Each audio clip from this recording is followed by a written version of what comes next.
Assalamualaikum warahmatullahi wabarakatuh. Perkenalkan, nama saya Priyo Yuda Abadi dari Sekolah SMK Negeri 3 Kota Tangerang Selatan.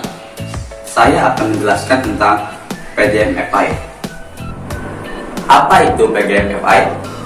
PGMFI atau Programmed Fuel Injection merupakan sistem suplai bahan bakar dengan teknologi kontrol elektronik yang mampu memasok bahan bakar dan oksigen secara optimal sesuai kebutuhan mesin di setiap keadaan. Keunggulan PGMFI. PGMFI memiliki beberapa keunggulan. Di antaranya, yang pertama, lebih irit BBM. Dengan teknologi PGMFI, sepeda motor Honda mampu menempuh jarak lebih jauh dan lebih irit BBM. Yang kedua, performa lebih baik. Karena sudah terbukti, teknologi PGMFI mampu meningkatkan performa mesin. Yang ketiga, mesin mudah dihidupkan. Dengan teknologi PGMFI, mesin sepeda motor dapat dengan mudah dihidupkan di berbagai kondisi, baik di suhu tinggi maupun di suhu rendah. Yang keempat, mudah perawatan. Teknologi PGMFI memiliki komponen-komponen yang mudah perawatannya. Yang kelima, ramah lingkungan. Penggunaan teknologi PGMFI mampu mengurangi emisi gas buang dan bahkan mampu memenuhi standar Euro 3. Setelah kita mempelajari keunggulan dari PGMFI, sekarang kita beralih ke fungsi PGMFI. PGMFI memiliki beberapa sensor. Sensor-sensor itu berfungsi untuk mendeteksi bermacam-macam kondisi pada kendaraan, seperti kecepatan putaran mesin, suhu cairan pendingin, suhu oli mesin, dan mengubah kondisi tersebut menjadi sinyal-sinyal elektrik yang akan diterima oleh ECM. Yang kemudian, ECM akan menjalankan fungsi dari komponen sesuai informasi yang diterima oleh ECM. Baik, sekarang kita beralih ke macam-macam sensor pada PGMFI. PGMFI memiliki beberapa sensor, di antaranya temperatur sensor memiliki 3 sensor. Yang pertama, engine oil temperature atau EOT sensor. Yang kedua, engine coolant temperature atau ECT sensor. Yang ketiga, intake air temperature atau IAT sensor. Berikutnya ada throttle position atau TP sensor, manifold absolute pressure atau MAP sensor, ignition pulse generator atau CKP sensor, O2 sensor, back angel sensor, injektor, idle air control valve atau IACV sensor, engine control module atau ECM. Bagaimana jika sensor-sensor pada PGMFI mengalami kerusakan? Oke, apabila sensor-sensor PGMFI mengalami kerusakan atau terdapat kerusakan, maka kerusakan tersebut dapat dibaca oleh ECM. Kemudian, ECM memberi sinyal kepada MIL atau Malfunction Indicator Lamp. MIL akan berkedip sesuai dengan kode sensor yang rusak. Setiap sensor memiliki kedipan yang berbeda-beda. Sensor ECT dan EOT memiliki 7 kedipan. Sensor IAT memiliki 9 kedipan. Sensor TP memiliki 8 kedipan. Sensor MAP memiliki 1 kedipan. Sensor CKP memiliki 52 kedipan. O2 sensor memiliki 21 kedipan. Back angel sensor memiliki 54 kedipan. Sensor injektor memiliki 12 kedipan. Sensor IACV memiliki 29 kedipan dan sensor ECM memiliki 33 kedipan. Bagaimana cara membaca kedipan?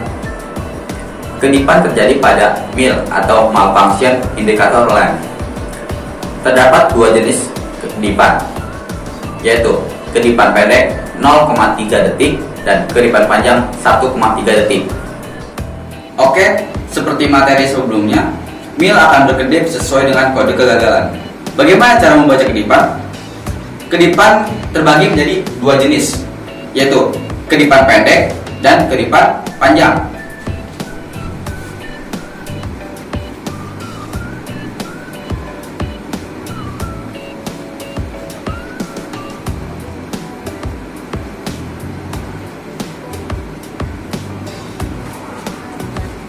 Bagaimana cara membedakan kedipan pendek dan kedipan panjang?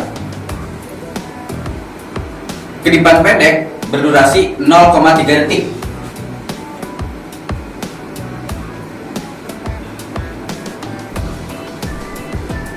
Sedangkan kedipan panjang berdurasi selama 1,3 detik.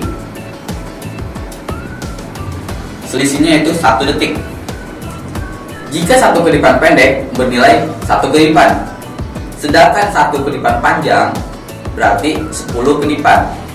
Oke, saya akan menjelaskan bagaimana cara menggambar kedipan panjang dan kedipan pendek. Contoh kedipan pendek. Kedipan pendek itu seperti ini. Nah, ini kedipan pendek. Sedangkan kedipan panjang ya agak lebih berjarak.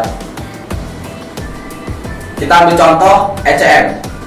Kita ketahui ECM itu kedipannya 33 kedipan. Bagaimana cara menggambarnya? Oke. 3 bernilai 30. Ini bernilai satuan. Berarti kita bikin kedipan panjang sebanyak 3 dan kedipan pendek sebanyak 3 juga.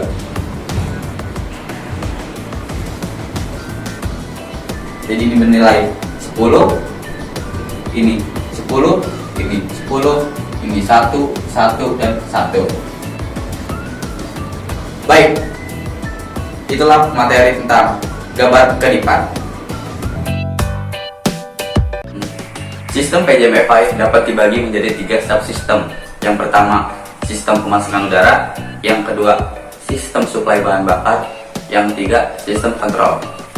Kali ini saya akan menjelaskan tentang sistem kontrol. Sistem kontrol. Sistem ini menggunakan ECM, Engine Control Module, untuk mengontrol volume bahan bakar dan waktu penginjeksian berdasarkan sinyal dari berbagai sensor. Prosedur pemeriksaan ECM. Yang pertama, buka cover dari DLC agar DLC dapat terlihat. Yang kedua, pastikan kunci kontak pada posisi off. Yang ketiga, lepaskan DLC cap atau penutup DLC. Yang keempat, hubungkan DLC short connector. Yang kelima, putar kunci kontak ke posisi on.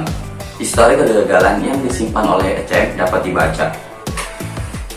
Jika terdapat histori kegagalan yang disimpan oleh ECM, maka mil akan berkedip sesuai dengan kode kegagalan tersebut. Namun, jika tidak ada histori kegagalan yang disimpan oleh ECM, maka mil akan menyala terus-menerus.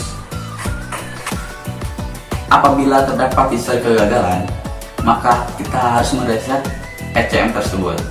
Nah, cara mereset ECM tersebut adalah, caranya yaitu, pertama, kita buka cover DLC agar DLC itu kelihatan. Yang kedua, pastikan kunci kontak pada posisi off. Yang ketiga, lepaskan DLC cap atau penutup DLC. Yang keempat, hubungkan DLC short connector. Yang kelima, putar kunci kontak ke posisi on. Yang keenam, lepaskan DLC short connector dan pasangkan kembali setelah 5 detik. Ketujuh, mil akan berkedip terus-menerus, tanda reset kegagalan telah berhasil.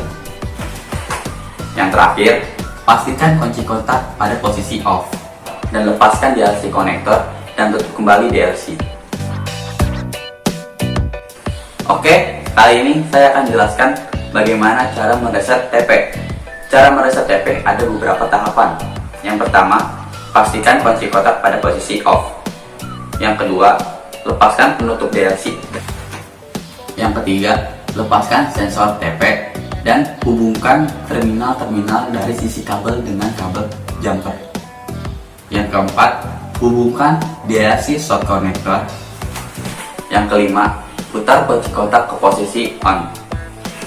Yang keenam, lepaskan jumper line dari konektor sensor TP. Mil akan berkedip selama 10 detik dan putarlah kunci kontak ke posisi off.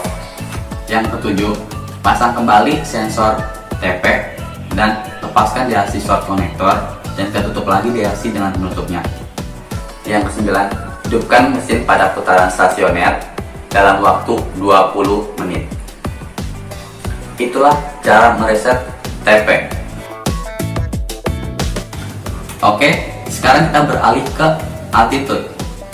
Altitude terdiri dari 4 mode. Yang pertama, mode 1, mode 2, mode 3, dan mode 4. Mode 1, ketinggian di atas permukaan laut sampai 2000 meter. Mode 2, ketinggian 2000 meter sampai 2500 meter di atas permukaan laut. Mode 3, ketinggian 2500 sampai 3500 di atas permukaan laut. Mode 4, ketinggian 3500 sampai seterusnya di atas permukaan laut. Bagaimana cara menyeting atau mereset atau mengatur mode pada sepeda motor? Oke, kali ini saya akan memberitahu cara mengatur atau mereset mode 1. Caranya yaitu cara men-setting altitude mode 1.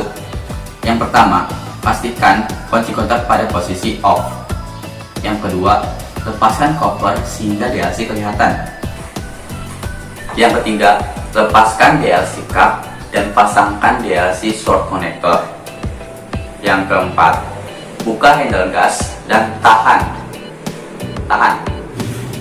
Selama gas ditahan, putar kunci kontak ke posisi on. Dalam waktu 5 detik setelah kedipan cepat dimulai, tutup handle gas dan tahan selama 3 detik.